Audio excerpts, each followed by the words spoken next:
On avait aux ECPA beaucoup plus de plus en plus de demandes concernant la remédiation, disant oui, vos tests sont très bien, mais que fait-on après? Que fait-on après? Donc c'est un peu sous cette pression, et c'était aussi dans notre optique que nous avons cherché à créer un outil de remédiation. Nous étions aussi en relation beaucoup avec Alan et Nadine Kaufmann, les auteurs du KABC, qui eux étaient aussi dans cette optique-là. Et nous sommes tournés vers Benoît Virol, avec qui nous avions déjà travaillé. Et comme par hasard, enfin c'est pas vraiment un hasard, Benoît travaillait déjà avec des outils informatisés. Et donc il nous a amené un projet auquel nous avons adhéré rapidement.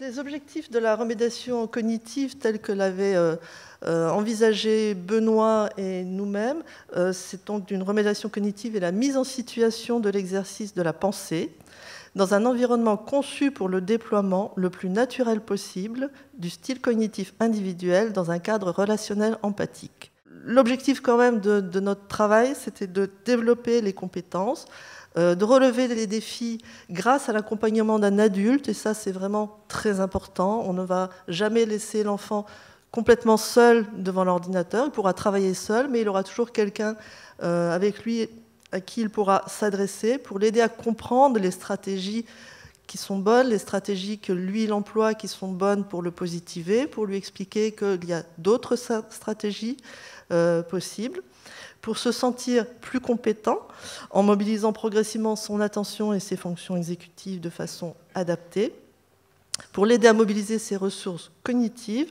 dans sa vie quotidienne, avec un travail sur le temps, l'espace, la prise de décision, la planification, la mémoire et d'autres fonctions cognitives. Un des buts aussi de cette remédiation, un des buts clairement explicites, c'est de développer une meilleure estime de soi. Donc nous nous sommes appuyés bien sûr sur l'expérience de Benoît et sur des modèles théoriques et des recherches qui ont été faites surtout aux États-Unis, mais aussi dans les pays scandinaves. Et bien sûr l'expérience clinique, donc j'ai juste indiqué les publications de Benoît. Aussi une notion très importante pour Cognibulle, c'est la notion de contournement et d'approche tangentielle, c'est-à-dire qu'on ne va pas s'attaquer aux troubles neuropsy ou des fonctions exécutives de l'enfant directement. Là, on est tout à fait dans ce que citait Bernard Douet tout à l'heure sur une optique de Vygotsky, par exemple, sur la zone proximale de développement, sur l'étayage, aussi sur les modèles de Kaufmann.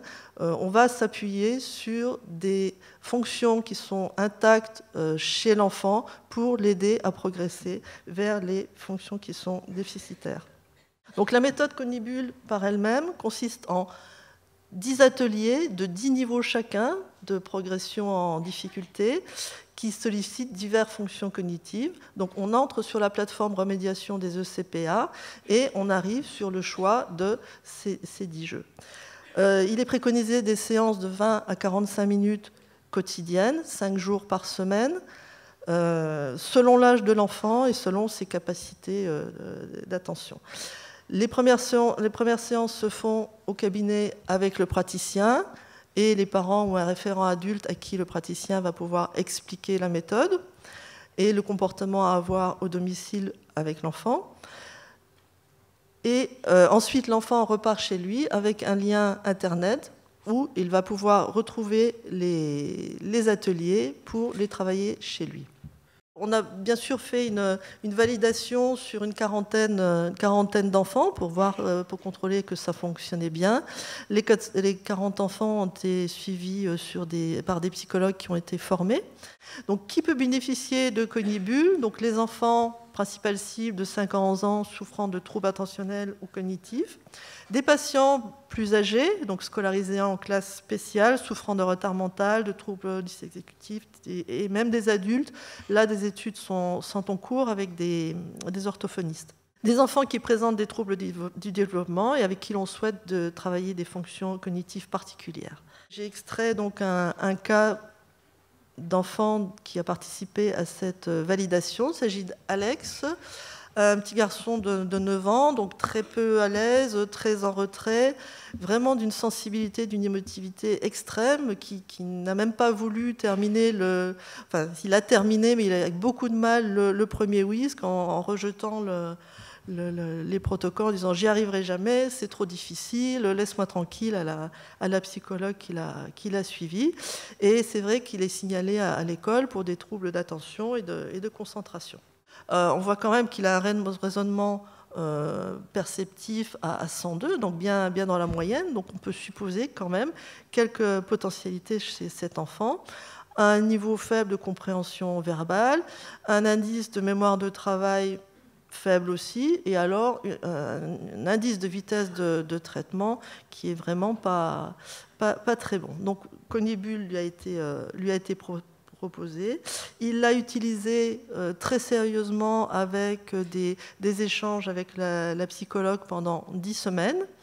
Donc il l'a utilisé. Donc, le logiciel ensuite au niveau des résultats vous donne de jolis graphiques qui permettent de visualiser au jour le jour le travail de l'enfant, le nombre de minutes qui ont été utilisées, sur quel atelier. Manifestement, l'attention et la confiance en soi ont augmenté chez Alex.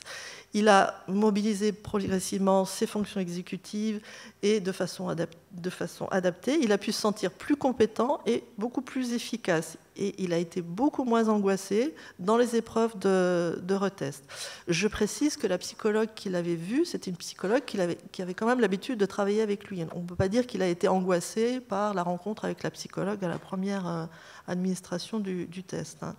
Donc son instituteur a aussi également noté qu'Alex était beaucoup plus à l'aise en classe. Selon le témoignage de la maman, Alex a vraiment beaucoup plus parlé de ses difficultés chez lui et il est devenu beaucoup plus ouvert. Alors, là, on a peut-être d'autres commentaires qui viendront de la part de Benoît tout à l'heure.